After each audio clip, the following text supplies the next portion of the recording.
A few moments later. जय जगन्नाथ सांग मैंने मोर सेकेंड नेम ब्लॉग को आपको बहुत बहुत स्वागत। भावुँ समस्ते बहुत भलरे थे। मुझे प्रभु कृपार बहुत भलरे अच्छे। ये ब्लॉगटा मुझे लेट अपलोड कली कहीं मोर देह टी खराब थी से अपलोड कर पारि नी। तो आज थी कार्तिक मास शेष सोमवार से आज सका भोर उठी पड़ी। आम हिंदू धर्म में जदि कौन पूजा व्रत पड़ जाए तो कामर पहाड़ मुंड उपर ठिया हो जाए। जेहेतु मोर देह टी खराब थी से सका उठी उठी मो हाथ गोड़ फुली जाए जिमा खाई हेले कौन करवा जिते देह खराब हेले भी आमको काम करने को पड़ो।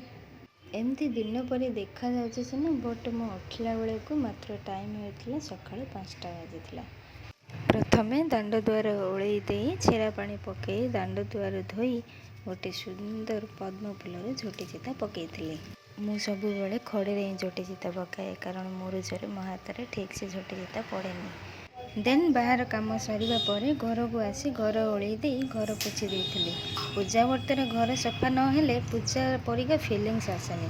जेहेतु मो देह टिके भल नथिला सेतिपई टिके कोन काम करिछि कि नहीं बहुत जोर हालिया लागुथिला। हालिया लागिला बोली घर पोछा सारी टिके पानी पीवा ପାଇଁ बसी पड़िले। प्राय हाउस वाइफ मानक मु देखिछि सकाळ उठी चा पीवार अभ्यास थाए बट से अभ्यासटा मोर नाही। मु पानी रे ही संतुष्ट हुए। सकाळ उठिबाटा हेउछि मो पई काठीकर काम। टिके रेस्ट नेबा परे देखिले बहुत टाइम हो गलानी। बाहरी पड़िले फ्रेश हेबा पई। चलंतु फ्रेश हेबा परे पुणी आपनक संगे देखा हो। कार्तिक मास हेउछि मोर सबुठारु फेवरेट मास। आम हिंदू धर्म रे कार्तिक मास हेउछि सबुठारु पवित्र मास। एही मासरे ही लोक माने दान धर्म नीति पालन करिथान्ते। कथारे अछि एही मासरे दान धर्म कले कोटि पुण्य फल प्राप्ति होइथाए। एही मास काहार काहार पसंदर मास मते कमेंट रे निश्चय जणेबे। फ्रेश होला परे रेडी हेकी मु लागि पड़िले घर पूजारे। प्रथमे तुलसी चौरा रे पूजा करी सूर्य को अर्घ्य दे पूजा कली।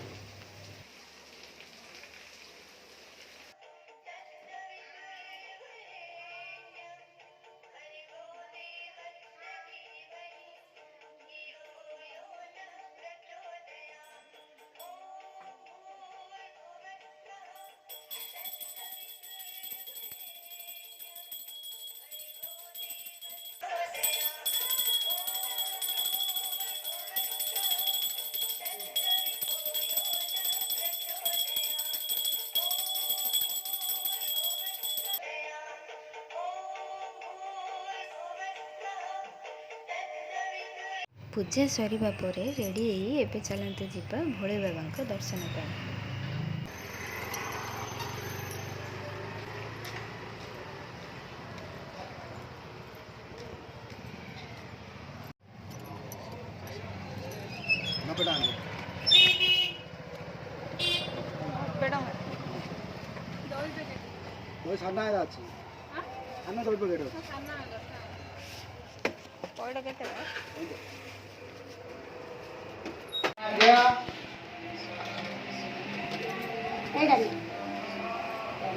सोमवार व्रतरे दिन में थरे ही अन्न खाइबा हुए से मु बनई अरुआ अन्न हबिष डालमा कदली भजा शाग भजा काकुड़ीर पाग खाई सतरे आत्मा तृप्ति हो गला।